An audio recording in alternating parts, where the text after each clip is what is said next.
भारतीय मीडिया के मुताबिक भारतीय जैवलिन थ्रोअर नीरज चोपड़ा की वालदा का कहना है कि गोल्ड मेडल जीतने वाला अरशद नदीम मेरा बेटा ही है और कोई नहीं। सलामती और खुशियों की दुआओं के साथ मैं हूं तबस्सुम संगा और आपको अपने चैनल वतन टुडे में खुश आमदीद कहता हूं। नाजरीन, बहुत ही अहम खबर आई है जो कि भारत से है, जिसमें भारतीय जैवलिन थ्रोअर चोपड़ा की वालदा साहिबा ने ये कहा है, जो कि कल फाइनल में अरशद नदीम के मुकाबले में उन्होंने फाइनल खेला और फाइनल खेलने के बाद वो दूसरे नंबर पर आए और अरशद नदीम पहले नंबर पर आए। तो उस पर भारतीय मीडिया के मुताबिक भारतीय जैवलिन थ्रोअर नीरज चोपड़ा की वालदा का कहना है कि गोल्ड मेडल जीतने वाला अरशद नदीम मेरा बेटा ही है और कोई नहीं। तो ये नाजरीन बात करना कोई आसान काम नहीं, ये उनका जिगरा है कि उन्होंने ये बात की। उन्होंने क्यों की? उनको पता था कि अगर मैं ये बात करूंगी तो ये एक फेवरेटिज्म का बायस भी बन सकती है। तो अमूमन ऐसा ही होता है कि जो बड़े प्लेयर्स होते हैं, अगर कोई भी जीत जाता है, टीम जीत जाती है, तो दूसरा अगर उसको जाके दाद दे दे तो उसके जो फैंस हैं वो बढ़ जाते हैं, कभी कम नहीं होते। तो नाजरीन, ऐसा ही काम उन्होंने किया है जब कल अरशद नदीम 40 साल बाद पाकिस्तान के लिए गोल्ड मेडल लेके आए और पहले साउथ एशियन एथलेटिक्स में जो जैवलिन थ्रोअर थे, जो 90 मीटर को जिन्होंने क्रॉस किया। तो नाजरीन, उसके बाद जी बयान में क्या लिखा गया?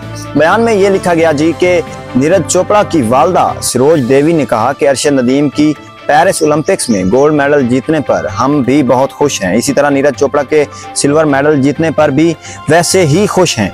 हमारे लिए सिल्वर भी गोल्ड मेडल जैसा है। इस मकाम तक पहुंचने के लिए सभी यकसा मेहनत करते हैं। तो ये नाजरीन नीरज चोपड़ा की वालदा का कहना था। जब एशियन ओलंपिक्स थी तो एशियन ओलंपिक्स में नीरज चोपड़ा ने अरशद नदीम को मात दी थी और इन्हें फाइनल में हराया था। तो ये अभी की खबर है। तो रात को अरशद नदीम ने ओलंपिक्स के फाइनल में नीरज चोपड़ा को हरा दिया, जिस पर उनकी वालदा ने भी अरशद नदीम को खराज तहसीन पेश किया। उन्होंने क्या कहा है? उन्होंने कहा है कि नीरज चोपड़ा की पहली थ्रो जाया नहीं हुई, लेकिन ये सब तो खेल का हिस्सा है। हम इसकी कारकर्दगी से खुश हैं।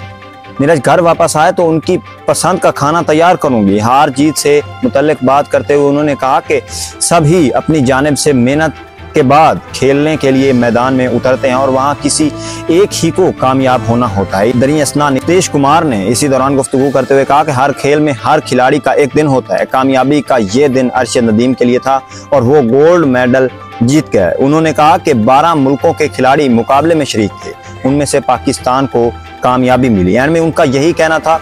भारतीय जैवलिन थ्रोअर नीरज चोपड़ा इससे कबल टोक्यो ओलंपिक्स में गोल्ड मेडल जीतने में कामयाब हुए थे। इस मर्तबा उन्होंने सिल्वर मेडल जीतकर कामयाबी अपने नाम की है। याद रहे कि पाकिस्तान 40 वर्ष पहले पेरिस ओलंपिक्स में गोल्ड मेडल जीता है। तो नाजरीन, ये अरशद नदीम की जीत का जश्न था जो कि इंडिया में भी, भारत में भी मनाया जा रहा है। उसके बाद नाजरीन आपको बताते चलें कि अली जफर ने भी अरशद नदीम को 10 लाख इनाम देने की जो है पेशकश की है। उन्होंने कहा है कि अरशद नदीम ने ना ही सिर्फ अपने लिए बल्कि पूरे मुल्क के लिए कारकर्दगी दिखाई है, जो कि उन्होंने पूरे मुल्क का सर फख्र से बुलंद कर दिया। तो वो ओलंपिक्स जीतकर वो दुनिया की आंखों के सामने आ गया है और आज वो दुनिया की आंखों का तारा बन गया है, ना ही सिर्फ पाकिस्तान का। तो नाजरीन, आज की ये बहुत ही अहम खबर थी जो हमने आपको बताई। मजीद अपडेट्स के लिए देखते रहिए वतन।